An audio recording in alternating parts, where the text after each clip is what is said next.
സോളാറും ടിപിയും 100,000 നന്മകളും കൊണ്ട് നിറഞ്ഞ UDF സർക്കാരിനെ കുറിച്ച് ജനത്തിന് വലിയ മതിപ്പുണ്ട്.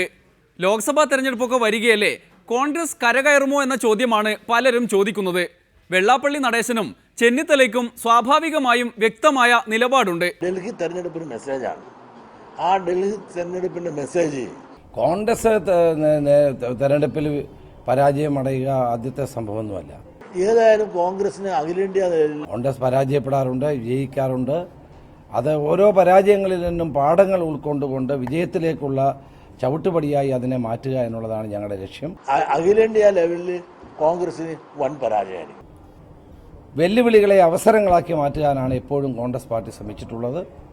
അതുകൊണ്ട് ഒരു പരാജയമുണ്ടായതിൻ്റെ പേരിൽ തകർന്നു പോകുന്ന അല്ലെങ്കിൽ ഇല്ലാതാകുന്ന പ്രസ്ഥാനമല്ല കോൺഗ്രസ് പാർട്ടി.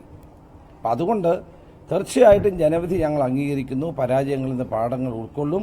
ഇന്ത്യ കണ്ടില്ലേ, കോൺഗ്രസ് പ്രസിഡന്റ് സോണിയാജി തന്നെ പറഞ്ഞു, ആത്മപരിശോധനയിലൂടെ പാർട്ടിയുടെ പ്രവർത്തനങ്ങൾ കൂടുതൽ മെച്ചപ്പെടുത്താനുള്ള നടപടികൾ ഉണ്ടാകുമെന്ന്. അതേ തുടർന്നുള്ള നടപടികൾ കേരളത്തിലുണ്ടാകും. കേരളത്തിലാണ് കോൺഗ്രസിന്റെ സ്ഥിതി പരിതാപകരമായി. അതല്ല, ഭരണരംഗത്ത് കുറെ കൂടി എല്ലാ രംഗങ്ങളിലും കാര്യക്ഷമത വർദ്ധിപ്പിച്ചുകൊണ്ട് മുന്നോട്ട് പോകേണ്ടത് ആവശ്യമാണ്. കാരണം ഈ തെരഞ്ഞെടുപ്പിൻ്റെ പശ്ചാത്തലത്തിൽ തെരഞ്ഞെടുപ്പ് നൽകുന്ന പാഠങ്ങളുടെ അടിസ്ഥാനത്തിൽ ജനങ്ങളുമായി കുറെ കൂടി ബന്ധപ്പെട്ടുകൊണ്ടുള്ള പ്രവർത്തന പരിപാടിക്ക് പാർട്ടി രൂപം നൽകും. പാർട്ടിയുമായി ബന്ധപ്പെട്ട ഭരണവും അതിനനുസരിച്ച് രൂപം കൊടുക്കും എന്നുള്ളതാണ് തീരുമാനിച്ചത്. ഭരണപക്ഷവും പ്രതിപക്ഷവുമെല്ലാം തിരിച്ചറിയാൻ പോലും ആകാത്ത വിധം മാറിയ സ്ഥിതിക്ക് ആർക്ക് വോട്ട് ചെയ്യും എന്ന ആശങ്ക ചീഫ് വിപ്പ് PC ജോർജിനുമുണ്ട്. എല്ലാം കാണാനും കേൾക്കാനും വോട്ടർമാരുടെ ജന്മം ബാക്കി. ഇന്നത്തെ ഡെമോക്രസി പൂർണ്ണമാകുന്നു. നാളെ കാണും വരെ നന്ദി, നമസ്കാരം.